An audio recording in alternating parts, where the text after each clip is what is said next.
महाराज मुझे मुक्ति नहीं चाहिए, और आपके चरणों की रज मुक्त कर देने वाली है, तो इस मुक्त कर देने वाली धूल को ही धो डालूंगा। काहे से धोगे? गंगा जल से। और कितना बढ़िया संकेत है कि इस मुक्त करने वाली रज अर्थात रजोगुण जन्य कामना को भक्ति के भाव जल से धो डालूंगा। मुक्ति नहीं चाहिए, सगुण उपासक मोक्ष न लें। भगवान ने कहा तो फिर धो लो चरण, क्या दिक्कत है? केवट बोला ऐसे नहीं धोऊंगा, कहोगे तब धोऊंगा। मोहि पद पदुम पखारन कहाहू, कहो। श्री राम जी ने कहा काहे को इतनी जिद कर रहे हो? अरे बहुत लोगों ने हमारे चरण हमसे बिना पूछे धो लिए, हमने मना थोड़े ही किया। तुम भी धोगे तो मना थोड़े ही करेंगे, पर कहलाते क्यों हो? और फिर हमको संकोच होता, हम कैसे कहें कि हमारे चरण धो लो? अरे किसी श्रद्धे के प्रति किसी की श्रद्धा है तो चरण छू ले, पर ऐसा कौन श्रद्धेय होगा जो अपने चरण फैला कह के चलो छुओ? ऐसा तो वही कह सकता है जिसका शर्म से कोई संबंध ना हो। अब भगवान कैसे कह देंगे हमारे चरण धो? और केवट कहता कहोगे तभी धोएंगे। तो भगवान ने बिना कहा कि बिना पूछे धो लो। बहुतों ने धो लिए। केवट ने कहा सुनो महाराज, जिन्होंने बिना पूछे आपके चरण धो लिए उनकी अपनी गरज रही होगी, उन्हें भवसागर से पार जाना होगा, इसलिए उन्होंने आपके चरण आपसे बिना पूछे धो लिए। लेकिन यहां गरज मेरी नहीं, यहां गरज आपकी है। मुझे पार नहीं जाना, पार आपको जाना है। इसलिए अगर पार जाना हो तो कहो कि हमारे चरण धोकर हमें पार कर दो। भगवान मुस्कुराए कि केवट सब कुछ पाए ले रहा है, पर इतना चतुर है एहसान रत्ती भर नहीं।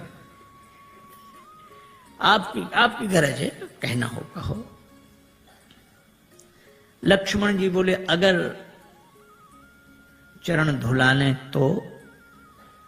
लक्ष्मण जी बोले सुन, पहली बात सुन, भगवान से भी बहस कर रहा है, कहीं भगवान नाराज हो गए तो वापिस चले जाएंगे। केवट बोला नहीं जाएंगे। कहा ही तुम्हारा मरम में जाना। श्री जानकी जी भी साथ आई हैं, और मरम शब्द का एक ही अर्थ है, रकार रामचंद्र हैं, मकार मातु जानकी।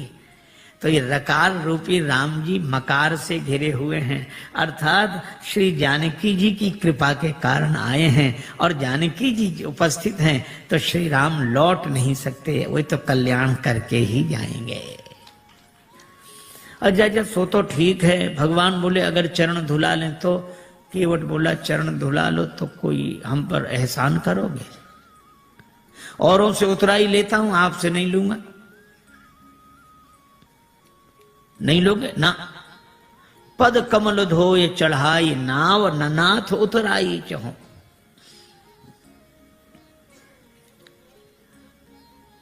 केवट का बेटा खड़ा था, बोले पिताजी ठहरो ठहरो ठहरो, इन्हें नाव में बिठाना ही मत। क्यों? चरण धो लेंगे, फिर क्या कठिनाई? चरण छुलाने से तो शिला नारी बनी थी। केवट का बेटा बोला इनके हाथों से भी खतरा है। चरण इन्होंने शिला को छुलाए थे, हाथ इन्होंने धनुष को छुलाए थे। छुअत ही टूट पिनाक पुराना। अगर चरण छुलाने से नाव के नारी बनने का डर है तो हाथ छुलाने से नाव धनुष की तरह टूट जाएगी। इनको किसी भी दशा में बिठा लो ही मत ना। लक्ष्मण जी ने सुना कि केवट है सो है, बेटा और गजब। पर केवट बोला नहीं नहीं, चरण धुला लेंगे बस। भगवान से केवट कहता है उतराई नहीं लूंगा। भगवान ने कहा उतराई क्यों नहीं लोगे? केवट बोला आपके पास देने को होगा क्या? बनवासी बने घूम रहे हो, तो जो बात आप बाद में कहोगे तो हम पहले ही कहे दे रहे हैं कि उतराई नहीं लेंगे। अच्छा नहीं लोगे उतराई, इसका प्रमाण क्या है, सबूत क्या है? केवट बोला मोहे राम रावरियान दशरथ शपथ सब सांची कहो। राम जी आपकी सौगंध, महाराज दशरथ की सौगंध, सही सही कह रहा हूं। श्री लक्ष्मण जी को लगा कि भगवान ने शीलवश जितनी ढील इसे दे दी है, अब ये कोई बोलने का ढंग है कि हमारी बात बिल्कुल सही है, आपकी कसम, आपके बाप की कसम।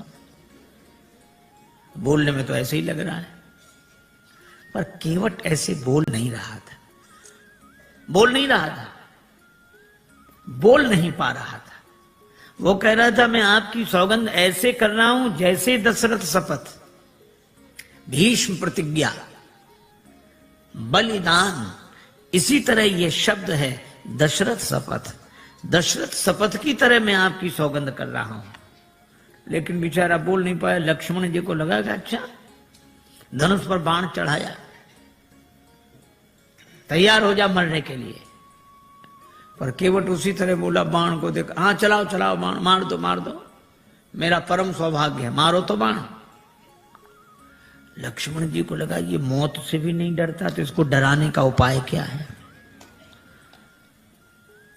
तेरा परम सौभाग्य कैसे? केवट बोला अभी थोड़ा ही पता लगेगा, मर जाऊंगा फिर जांच होगी, उस जांच में मैं बड़ा सौभाग्यशाली माना जाऊंगा। क्यों? मरूंगा हाथ से किसके, जो श्री रघुवीर का प्यारा है, राम जी के भक्त के हाथों मरूं। और मरूंगा किस जगह? जहां निर्मल गंगा की धारा है, जहां गंगा जी बह रही हूं। और मरूंगा सामने किसके? कि जिनका दास होता हूं, राम जी का भक्त हूं, राम जी के सामने मर रहा हूं। और मरूंगा किस खता पर? पांव करुणा निधि के धोता हूं, चरण धो रहा हूं। अगर इन पद पंकजों पर प्राण खो जाएगा केवट, तो मरकर भी जमाने में अमर हो जाएगा केवट। फिर क्यों ऐसा समय श्रीमान जाने दूं, न क्यों जाने की जीवन के सन्मुख जान जाने दूं। तैयार हूं, बाण मारो। सरकार को प्राण न ते प्रिय बंधु, वही मुहे बाण ते मारत है। मरता हूं कहां सुच गंग के तीर, शरीर सो प्राण सिधारत है। समूहे के विनीत सुनो, रघुनाथ सुनाथ निहारत है। अपराध यही इस दास का है, प्रभु के पद पद्म पखारत है। लोग यही कहेंगे कि राम जी ने लक्ष्मण जी से कह के उसको मरवा दिया, छोटे भाई से कह के मरवा दिया, राम जी की बदनामी होगी। और राम जी की बदनामी करानी हो तो चलाओ बाण, हमारा तो कुछ नहीं बिगड़ेगा। प्राण तो किसी न किसी दिन जाएंगे, पर ऐसा मौका मिलेगा नहीं। लक्ष्मण जी को लगा कि राम जी की बदनामी कराने थोड़े ही आए हैं, अब क्या करें। तो बाण फिर तूने में रख लिया। कहने लगे प्रभु इससे तो आप ही बात करो। पर केवट कह क्या रहा है? जब लगी न पाए पखारी। इतनी देर से केवट क्या कह रहा था? चरण कमल रज कहां सब कहां, चरण कमल मोहि पद पदुम पखारण कहाऊ। पद कमल धोए चढ़ाई नाव, पद कमल पद पद्म चरण कमल। और जब लक्ष्मण जी ने बाण चढ़ाया तो वो भी आवेश में बोला जब लग न पाए पखारी हूं, भूल गया चरण कमल पद पद्म पद कमल पाए। जो स्वाभाविक होता है वो ऐसे अवसर पर निकल पड़ता है। एक आदमी किसी गांव में गया, वो गांव वालों से पूछता क्यों भैया ये गांव रामपुरा है? तो गांव के लोग, बुंदेलखंड की घटना, ये रामपुरा है? तो गांव वाले कहें हाओ। अब वो समझे नहीं कि हाओ है कि रामपुरा।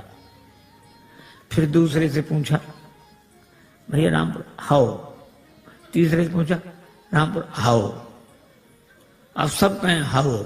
एक आदमी पढ़ा लिखा दिखा, उसने कहा कि भाई साहब ये गांव रामपुरा है? उसने कहा जी हाँ। हाँ अब समझ में आया, यहां सब लोग हाओ हाओ करते थे, आपने जी हाँ कहा।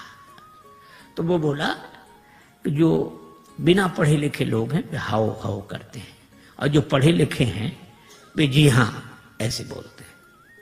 अच्छा तो आप तो पढ़े लिखे होंगे? तो बोला हाओ। अब जो स्वाभाविक था सो निकल गया।